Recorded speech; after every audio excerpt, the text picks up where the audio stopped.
Bom, pessoal, o próximo exercício sugerido da lista é o 11. Então vamos ler aqui, ver o que ele pede. Ele fala: duas partículas são mantidas fixas sobre o eixo x. A partícula 1 de carga Q1 no ponto x igual a 20 cm e a partícula 2 de carga Q2 no ponto x igual a 70 cm. Em que ponto do eixo x o campo total elétrico se anula? Então, olha só, eu tenho a minha carga 1, tenho o meu Q1. Então, ó, é um problema unidimensional.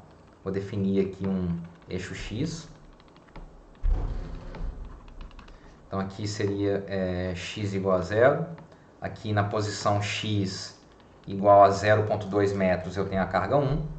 E na posição aqui x igual a 0,7 metros, 70 centímetros, eu tenho a carga 2. Então a carga 1 ela é positiva. Vou tentar fazer aqui numa outra cor, ó. A carga 1 é positiva e a carga 2 ela é negativa, ok? Então, quem que é o campo elétrico gerado por cada uma delas? Deixa eu usar aqui uma outra cor que vai ficar mais simples, ó. A carga 2 é negativa, então as linhas de campo elétrico elas entram na carga 2. Estou fazendo aqui em todas as regiões do espaço, ó. À esquerda da carga 1, no meio entre a carga 1 e a carga 2 e à direita aqui da carga 2. É a direção do campo elétrico gerado pela carga 2. Quem que é o campo elétrico gerado pela carga 1? A carga 1 é positiva, então o campo elétrico sai radialmente da carga 1. Ou seja, à direita aqui da carga 1, o campo elétrico vai estar apontando para a direita. E aqui à esquerda da carga 1, a carga é positiva, o campo elétrico sai da carga 1. Okay? Então ele vai estar apontando aqui para esquerda, à esquerda de Q1. Então essas são as direções dos campos elétricos gerados por Q1 e Q2. E quem que é o campo elétrico total? O campo elétrico total gerado por essas duas cargas é a soma aí desses campos elétricos individuais. Só que o exercício quer que esse campo elétrico total, ele fala, esse campo elétrico é nulo. Ou seja, aquela velha história que a gente já viu aí, E1 tem que ser igual a menos E2, ou seja, os módulos dos campos elétricos têm que ser iguais, e além disso eles têm que ter direções opostas. Então, a primeira coisa que a gente tem que olhar é a direção dos campos. Em quais regiões aqui os campos podem se anular? Eles podem se anular nessa região aqui, E1 aponta para a direita, E2 para a esquerda. Podem se anular nessa outra região, E1 aqui aponta para a esquerda, E2 aponta para a direita. Mas aqui no meio, eles não podem se anular, porque ambos apontam para a direita. Ou seja, eles até podem ter o mesmo módulo nessa região aqui, em algum ponto dessa região, mas a direção deles é sempre a mesma, ou seja, essa região aqui do centro não funciona. Então eu vou fazer um X aqui, ó. Essa região não funciona. Mas a princípio essa funciona e essa aqui também funciona. Então, qual delas a gente tem que escolher? Bom, então lembrem, né, que vamos escrever quem que é 1 e quem que é E2. E1 vai ser o módulo de Q1 dividido por 4π ε0, chamar aqui de R1 ao quadrado. O que é R1? É a distância de Q1 até o ponto de interesse. Isso tem que ser igual a Q2, que é dividido por 4π ε0, R2 ao quadrado, onde R2 seria a distância da carga 2 até o ponto aí de interesse. E olha só o que ele nos diz, que Q2 é 4 vezes Q1. Só que se Q2 é 4 vezes Q1, quer dizer que Q2 é maior do que Q1. E aí vamos ver por que isso implica que, apesar dos campos aqui nessa região aqui à direita terem sentidos opostos, o módulo deles nunca pode ser igual. Por quê? Porque olha só, nessa região aqui, à direita de Q2 e à direita de Q1, Q2 é maior, ou seja, ele gera um campo elétrico maior aqui, ele ganha na carga, porque a carga dele é maior, e o campo elétrico E2 também ganha, porque qualquer ponto aqui à direita de Q2 vai estar mais próximo de Q2 do que de Q1. Então, olha só, Q2 é maior do que Q1, E R2, que está aqui embaixo, é menor do que R1. Ou seja, nessa região aqui também não funciona. Por quê? Porque nessa região, E2 é sempre maior do que E1. Não vai existir nenhum ponto aqui em que E2 seja igual a E1. Ou seja, a única região que sobra é essa região à esquerda, porque nessa região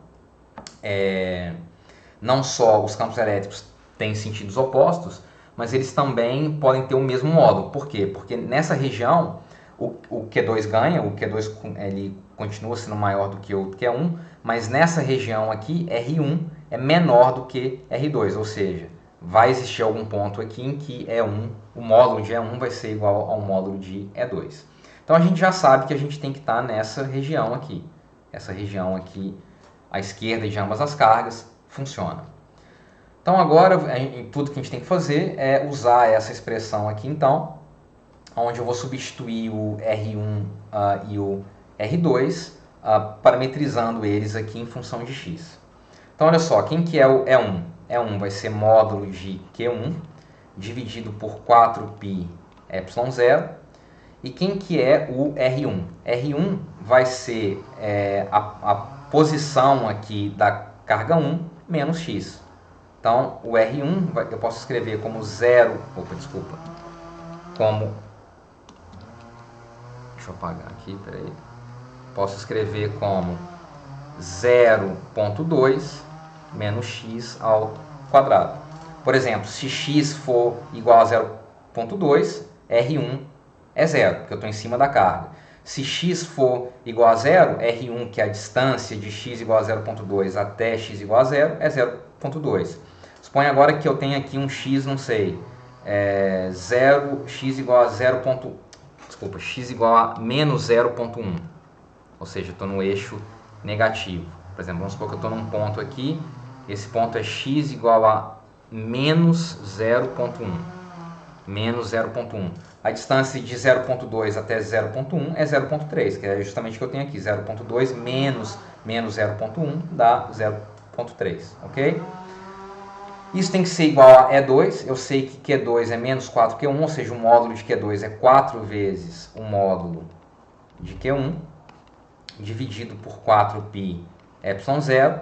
E agora eu tenho que saber quem que é essa distância R2, né? É a mesma coisa, vai ser 0,7 menos x. É a mesma análise que a gente fez nesse outro caso aqui. Elevado ao quadrado. Então, olha só, o 4π ε0 ele corta, o Q1 ele também corta. Se eu passar esse cara aqui para cima e esse cara para lá, eu vou ficar com a seguinte equação. 0,7 menos x elevado ao quadrado é igual a 4 vezes 0,2 menos x elevado ao quadrado. Então notem que isso aqui é uma equação do segundo grau. Se vocês elevarem ao quadrado e passar esse termo para o outro lado, isso aqui pode ser escrito como uma equação do segundo grau, ax ao quadrado mais bx mais c igual a zero. Então, basicamente o que vocês têm que fazer é usar aí a fórmula lá de Bhaskara para encontrar as raízes dessa equação de segundo grau. Então, é uma equação de segundo grau, eu vou ter duas soluções nas quais essa equação é igual a zero. Se vocês substituírem aqui e usarem a fórmula de Bhaskara, vocês vão encontrar que as duas raízes para essa equação de segundo grau aqui com esses valores vão ser iguais a 0,37 metros ou x igual a menos 0,30 metros. Ok, então é uma equação de segundo grau, tem duas soluções. Tem duas soluções que são soluções matemáticas. E a pergunta que a gente tem que se fazer agora é se elas são também soluções físicas. O que significa x igual a 0,37? Olhem aqui na figura. X igual a 0,37, eu estou entre a carga 1 e a carga 2. 0,37 seria algo aqui, x igual a 0,37. Ou seja, nesse ponto, o módulo do campo elétrico E1 pode ser igual ao módulo do campo elétrico E2. Só que eu estou entre as duas cargas, que é justamente a região que eu sei que as direções dos campos, elas não são contrárias, elas têm a mesma direção. Ou seja, o módulo é o mesmo, mas as direções também são as mesmas. Esses dois campos elétricos não podem se cancelar. A outra solução é x igual a menos 0,3 metros, ou seja, eu estou justamente na região aqui em que os dois campos elétricos podem se cancelar porque eles têm sentidos opostos. Então, se eu voltar aqui,